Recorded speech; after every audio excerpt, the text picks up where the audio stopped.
ചൈനയ്ക്ക് ഇന്ത്യയെ ഒന്ന് തൊട്ടു നോക്കാൻ പോലും സാധിക്കില്ല. ഇന്ത്യൻ മഹാസമുദ്രത്തിൽ ഇന്ത്യ സർവാധിപത്യം നേടിക്കഴിഞ്ഞു.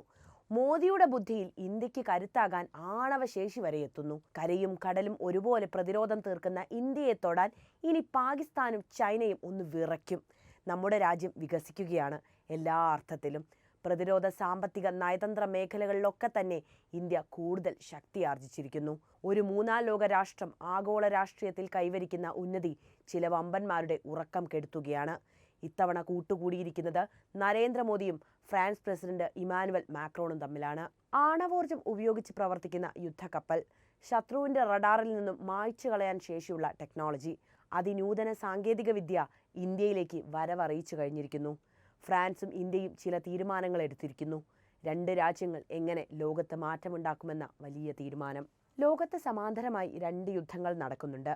ഒന്ന് ഉക്രൈൻ റഷ്യ യുദ്ധവും മറ്റൊന്ന് ഇസ്രയേൽ ഇറാൻ സംഘർഷവുമാണത്.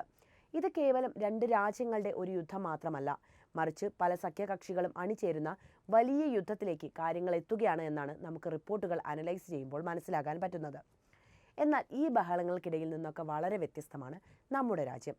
രണ്ട് കക്ഷികൾ, അതായത് ഉക്രൈൻ ആയാലും റഷ്യ ആയാലും ഇന്ത്യയുടെ ബന്ധുക്കളാണ്. ഇറാനും ഇസ്രയേലുമാകട്ടെ ഇന്ത്യക്ക് പ്രിയപ്പെട്ടവർ തന്നെയാണ്. ഇവർക്കിടയിൽ ആരുടെ കൂടെയാണ് ഇന്ത്യ എന്നത് പരസ്യമായിട്ട് വെളിപ്പെടുത്താൻ നമ്മുടെ രാജ്യം തയ്യാറായിട്ടുമില്ല. അപ്പോഴും നമ്മുടെ പ്രധാനമന്ത്രി നരേന്ദ്രമോദി പറയുന്ന വാക്കുകൾ എന്താണെന്ന് വെച്ചാൽ, ലോകത്ത് സമാധാനം സ്ഥാപിക്കണം, അതാണ് ജനാധിപത്യ ഇന്ത്യക്ക് ലോകത്തോട് പറയാനുള്ളത് എന്ന് തന്നെയാണ്. പല രാജ്യങ്ങളും ഈ യുദ്ധത്തിന് പിറകെ സഞ്ചരിക്കുമ്പോൾ നമ്മുടെ രാജ്യം അതിൻ്റെ വികസിത ഭാവിയാണ് ലക്ഷ്യം വെക്കുന്നത്. പല രാജ്യങ്ങളുമായി നല്ല ബന്ധങ്ങൾ സ്ഥാപിക്കാനാണ് ഇന്ത്യ ശ്രമിക്കുന്നത് അത്രയും. അതിൻ്റെ ഒടുവിലത്തെ ഉദാഹരണമാണ് ഇന്ത്യയും ഫ്രാൻസും തമ്മിൽ നടക്കാൻ പോകുന്ന പുതിയ തീരുമാനവും. ഫ്രാൻസുമായി മികച്ച സൗഹൃദം പുലർത്തുന്ന രാജ്യങ്ങളിലൊന്നാണ് നമ്മുടെ രാജ്യം. ഇതിനു മുൻപ് ഒന്നും തന്നെ ഫ്രാൻസുമായിട്ട് പ്രത്യക്ഷത്തിൽ ഒരു വലിയ പ്രശ്നം ഇന്ത്യ ഉണ്ടാക്കിയിട്ടില്ല. കുറച്ചു കാലമായിട്ട് നമുക്കറിയാവുന്നതാണ്, കാനഡയോടാണ് അടുത്ത കാലത്ത് ഇന്ത്യ ഒരു നയതന്ത്ര പ്രശ്നം ഉണ്ടായത് പോലും. അതിൻ്റെ പ്രധാന കാരണക്കാരൻ ഇന്ത്യ അല്ല, അത് കാനഡ തന്നെയാണല്ലോ.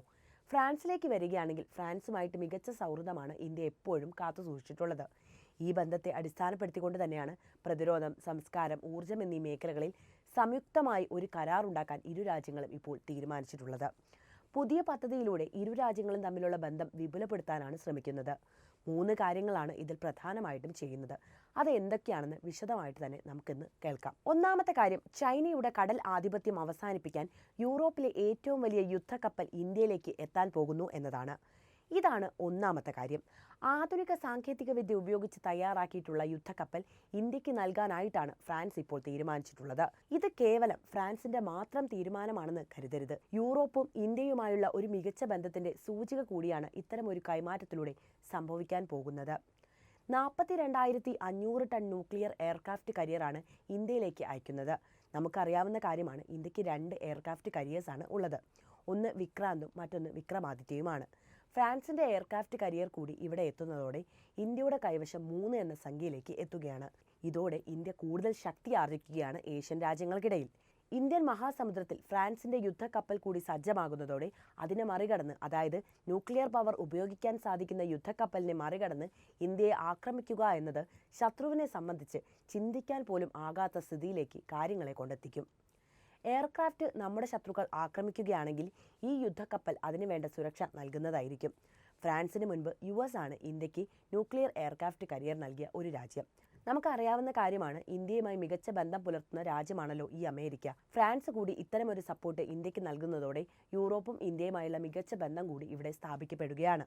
ഇന്ത്യയുടെ കൈവശമുള്ള യുദ്ധക്കപ്പലുകൾ ഒന്നും തന്നെ ന്യൂക്ലിയർ പവർ ഉപയോഗിച്ച് പ്രവർത്തിക്കുന്നതല്ല.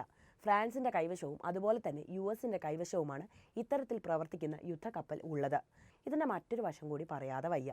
ഇത് കടലിലാണല്ലോ ഉണ്ടാവുക. എന്തെങ്കിലും കാരണവശാൽ എന്തെങ്കിലും കേടുപാടുകൾ സംഭവിക്കുകയാണെങ്കിൽ അത് വലിയ വിപത്തുണ്ടാക്കുമെന്നതാണ് മറ്റൊരു വസ്തുത. കാലാവസ്ഥയെയും കടലിനെയും വളരെ മോശമായിട്ടാണ് ഇത് ബാധിക്കാൻ പോകുന്നത്. ടൺ കണക്കിന് യുറേനിയമാണ് ഇതിൽ നിന്നും പുറത്തേക്ക് വരിക. അതിൻ്റെ ആപത്തിനെക്കുറിച്ച് ഞാൻ പ്രത്യേകം പറഞ്ഞു തരേണ്ട കാര്യമില്ലല്ലോ.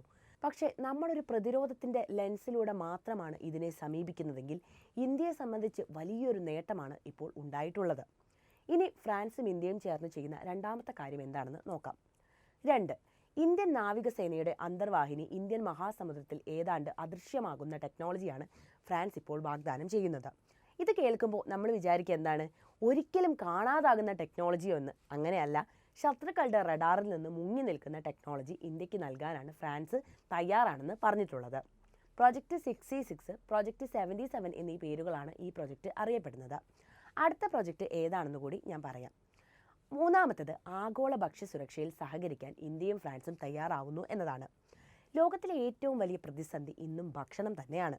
ഞാൻ നേരത്തെ പറഞ്ഞല്ലോ, 2 യുദ്ധങ്ങൾ ഇവിടെ സമാന്തരമായി നടക്കുന്നുവെന്ന്. ഇതിൻ്റെ പ്രത്യാഘാതം ഏറ്റവും കൂടുതൽ ബാധിക്കുക ഭക്ഷ്യസുരക്ഷയിൽ തന്നെയാണ്.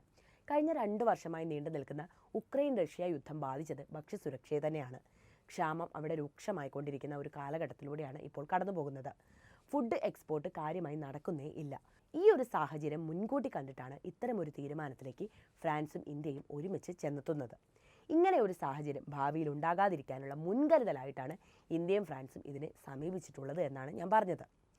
ഭക്ഷ്യോൽപാദനം വർദ്ധിപ്പിക്കാനും അതിലൂടെ ഗ്ലോബൽ ഫുഡ് സെക്യൂരിറ്റി ഉറപ്പുവരുത്താനുമാണ് ഇന്ത്യയും ഫ്രാൻസും ഇപ്പോൾ തീരുമാനിച്ചിട്ടുള്ളത്. ഇതിനെക്കുറിച്ചുള്ള ചർച്ചകൾ പുരോഗമിച്ചു വരികയാണ്.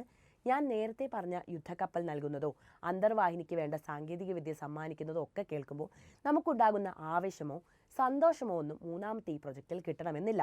അത് മനുഷ്യ സഹജമാണ്. ഇതിൽ പ്രധാനപ്പെട്ട ഒരു കാര്യം, ഫ്രാൻസും ഇന്ത്യയും സംയുക്തമായി നടപ്പിലാക്കാൻ പോകുന്ന ഭക്ഷ്യസുരക്ഷയുടെ ഈ പദ്ധതി തന്നെയാണ് ഇതിൽ പ്രധാനപ്പെട്ടത് എന്നതാണ്. ഇതൊക്കെ 2025 തന്നെ നടപ്പിലാകും എന്നു തന്നെയാണ് ഇരു രാജ്യങ്ങളുടെയും പ്രതീക്ഷ. ഇന്ത്യ എന്ന നമ്മുടെ രാജ്യത്തെ എടുത്ത് പരിശോധിക്കുകയാണെങ്കിൽ ഇന്ത്യ എല്ലാ രാജ്യങ്ങളോടും മികച്ച ബന്ധം പുലർത്തുന്ന രാജ്യങ്ങളിൽ ഒന്ന് തന്നെയാണ്. എവിടെയും ചെന്ന് പ്രശ്നമുണ്ടാക്കുന്ന ഒരു രാജ്യമല്ല ഇന്ത്യ. ഫ്രാൻസുമായി ഒരു പ്രശ്നവുമില്ലാത്ത ഒരു രാജ്യം കൂടിയാണ് നമ്മുടെ ഇന്ത്യ. ഇപ്പോൾ നമ്മൾ റഷ്യയുടെ കേസിലേക്ക് വരികയാണെങ്കിൽ, റഷ്യയുമായി മികച്ച ബന്ധമുള്ള രാജ്യം തന്നെയാണല്ലോ ഇന്ത്യ. പുത്തിനും നരേന്ദ്രമോദിയുമായിട്ട് നല്ല ബന്ധവുമാണ് ഇപ്പോൾ ഉള്ളത്. എന്നാൽ ചൈനയുമായി മികച്ച ബന്ധം പുലർത്തുന്ന ഒരു രാജ്യം കൂടിയാണ് ഇവിടെ റഷ്യ. റഷ്യയുടെ ചൈനീസ് താല്പര്യങ്ങൾ പലപ്പോഴും ഇന്ത്യക്ക് തലവേദന ഉണ്ടാക്കിയിട്ടുണ്ട് എന്നതാണ് മറ്റൊരു കാര്യം. ഇന്ത്യയുടെ വളർച്ചയെ വളരെ അസൂയയോടെ നോക്കുന്ന 5 രാജ്യങ്ങൾ ലോകത്തുണ്ട്. ആഗോളതലത്തിൽ വലിയ സാമ്പത്തിക ശക്തിയായി മാറാനൊരുങ്ങുന്ന ഇന്ത്യയെ 5 കണ്ണുകൾ വളരെ അസൂയയോടെയാണ് ഉറ്റുനോക്കുന്നത്. അത് ഏതാണെന്ന് കൂടി ഞാൻ പറയാം. അതിലൊന്ന് US ആണ്, മറ്റേത് കാനഡയാണ്, അടുത്തത് ബ്രിട്ടൻ, മറ്റേത് ഓസ്ട്രേലിയ, അടുത്തത് ന്യൂസിലാൻഡ് എന്നീ 5 രാജ്യങ്ങളാണ് ഇതിൽ ഉൾപ്പെടുന്നത്. ഈ കൂട്ടത്തിൽ ഫ്രാൻസ് ഇല്ല എന്നത് ശ്രദ്ധിച്ചിട്ടുണ്ടാകുമല്ലോ. എന്തായാലും ചൈനയെ വെല്ലുവിളിച്ചുകൊണ്ട് ഇന്ത്യൻ മഹാസമുദ്രത്തിലേക്ക് ഇന്ത്യ തൻ്റെ ശക്തി വർദ്ധിപ്പിക്കുകയാണ് ഇത്തരം പ്രവർത്തനത്തിലൂടെ. 2025 എല്ലാം നടക്കുമെന്ന് തന്നെ നമുക്കും പ്രതീക്ഷിക്കാം. ആഗോള രാഷ്ട്രീയ സാഹചര്യങ്ങളെക്കുറിച്ച് നമ്മൾ അനലൈസ് ചെയ്യുമ്പോൾ മനസ്സിലാക്കേണ്ട ഒരു തത്വമുണ്ട്. ഒരുപക്ഷെ ഞാൻ പറഞ്ഞത് നമ്മൾ പലരും കേട്ടിട്ടുണ്ടാകും. രാഷ്ട്രീയത്തിൽ സ്ഥിരമായ ശത്രുക്കളോ സ്ഥിരമായ മിത്രങ്ങളോ ഇല്ല എന്നതാണ് വസ്തുത. എന്നാൽ സ്ഥിരമായ താല്പര്യങ്ങൾ എപ്പോഴും ഉണ്ടാകുമെന്ന കാര്യവും. ഇന്ന് ഇരു രാജ്യങ്ങളും ചേർന്ന് പ്രവർത്തിക്കുന്നുവെങ്കിൽ നാളെ ചിലപ്പോൾ തെറ്റാനുള്ള സാധ്യത പോലും നിലനിൽക്കുന്നുണ്ട്. എന്തായാലും ഫ്രാൻസും ഇന്ത്യയും തമ്മിലുള്ള സൗഹൃദം നല്ല രീതിയിൽ തന്നെ മുന്നോട്ട് പോകുമെന്ന് തന്നെ നമുക്ക് പ്രതീക്ഷിക്കാം. ഇന്ത്യ ആരെയും പോയി അങ്ങോട്ട് ചൊറിയാത്ത ഒരു രാജ്യമായതുകൊണ്ട് തന്നെ ഇന്ത്യ ആയിട്ട് ഒരു പ്രശ്നവും ഉണ്ടാക്കില്ല. ഇനി ഇങ്ങോട്ട് വന്ന് എന്തെങ്കിലും ചെയ്യാനാണ് തീരുമാനമെങ്കിൽ വെറുതെ നോക്കിയിരിക്കാൻ നമ്മുടെ രാജ്യം തയ്യാറാകുകയുമില്ല. എന്തായാലും ഈ വിഷയത്തിൽ നിങ്ങളുടെ അഭിപ്രായം എന്താണ്? ഫ്രാൻസും ഇന്ത്യയും ഇപ്പോൾ തുടരുന്ന ഈ സൗഹൃദത്തെ നിങ്ങൾ എങ്ങനെയാണ് നോക്കിക്കാണുന്നത്? നിങ്ങളുടെ വിലയേറിയ അഭിപ്രായങ്ങൾ എന്തായാലും കമൻറ്റിൽ എഴുതൂ. അപ്പോൾ ഈ അറിവുകൾ എല്ലാവരിലേക്കും എത്താൻ വീഡിയോ ഒന്ന് ലൈക്ക് ചെയ്യാനും ഷെയർ ചെയ്യാനും പ്രത്യേകം ശ്രദ്ധിക്കുമല്ലോ.